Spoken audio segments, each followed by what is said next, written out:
కవిత్వం శీర్షిక చిత్రాలు మాట్లాడాక. ఒళ్ళంతా రంగులు పులుముకున్న హరివిల్లులా ఉన్నాడతను.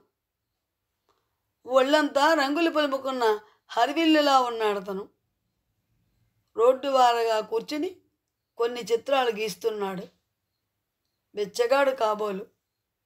సానుభూతి నాణేలు కొన్ని అతని ముందరకొచ్చాయి. పిచ్చోడ్లా ఉన్నాడు. హేళనగా కొన్ని మాటల తూటాలు అతని చెవిని తాకాయి. వేటిని పట్టించుకోలేదు. దీక్షగా తన పనిని చేసుకుపోతున్నాడు. కాసేపటి కథలు రంగుల చిత్రమై కదిలాడు మరో వీధిలోకి. సమూహం పరిశీలించిందక్కడ. ఆ చిత్రాలు వాళ్లతో